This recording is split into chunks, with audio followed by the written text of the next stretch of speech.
Shaima. Thank you so much for giving me this chance.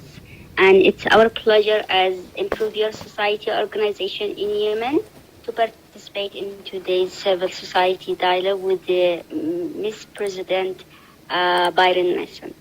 As you know how much the Yemeni people are suffering from the war and the conflict and the hard situation in Yemen, I want to ask, what are the coming and the next rule of the UN Council of Peace in Yemen?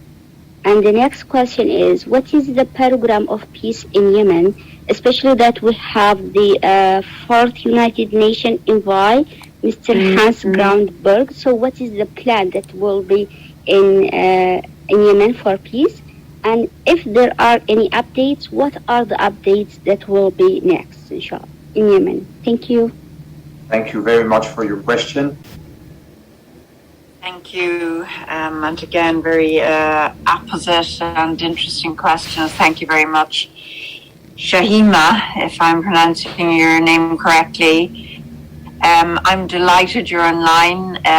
It's wonderful to hear the voice of a woman from Yemen. We have worked directly here in the mission with several women. I call you women peace builders, the voice of young women from Yemen, and I look forward during our presidency to hearing more. We will have a meeting during our term on Yemen.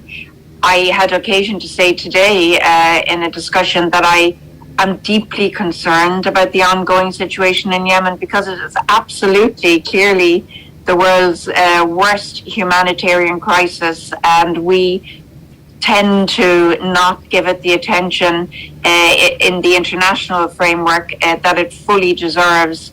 I think in the UN we are certainly very focused on this. We know that people are hungry, and it's not that it's just that the economy is imploded, but people are being starved in Yemen. We know that. We know something like 16 million people in Yemen will be hungry.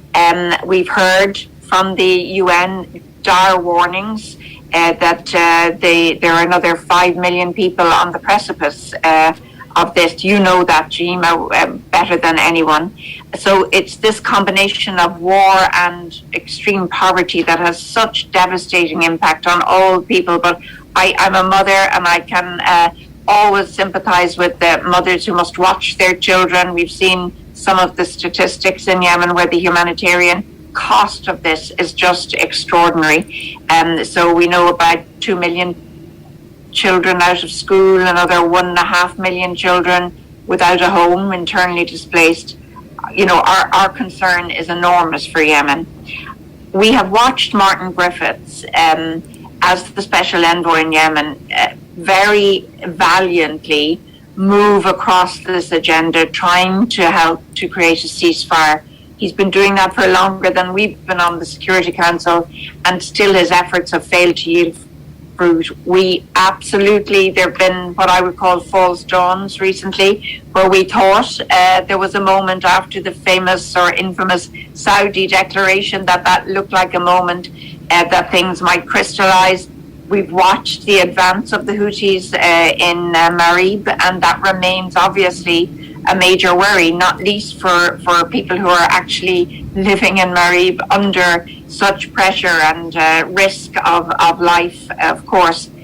We hope that you mentioned, Shahima, you mentioned the new envoy, Special Envoy Hans Grunberg. He's an extremely experienced diplomat and knows the region very well. We will give Hans a platform, his first time at the Security Council on the 10th of September, where we hope he will be able to explain to us what his vision is, how he can build on all of those extraordinary efforts made by Martin Griffiths. The fundamental issue is that we need a ceasefire. We also need to see the ports opened. We need to see Hodeidah opened. We need to see airports opened. We need access not just to deliver the humanitarian support that's needed, but also to allow the economy to begin to move so that people can buy some very basic food goods, which we know are completely blocked at the moment. So I can say to you that, we hope that the tireless efforts of Martin Griffiths will now later, as he has moved to another role, yield fruit in the work of Hans Grunberg. And we will continue to call for all these efforts. I will say there is a new engagement. We believe there's a renewed engagement by the US and the appointment of their special envoy, Tim Lenderking, for all these efforts. I will say there is a new engagement. We believe there's a renewed engagement by the US and the appointment of their special envoy, Tim Lenderking, I think I'm correct in saying. So there has been some increased diplomatic momentum. It just hasn't yielded results. Finally, I will say, Shahima, that we will insist again on the voice of women being brought into this discussion. We know that the cost of women and being paid by women and girls on the ground, including Marib, is greater than it should ever be, and that they remain, some of the most vulnerable. But we also know, and I know this personally from my own engagement, that Yemeni women have an extraordinary, fantastic capacity to move the debate along, and we want to include you in that. So I'm just glad.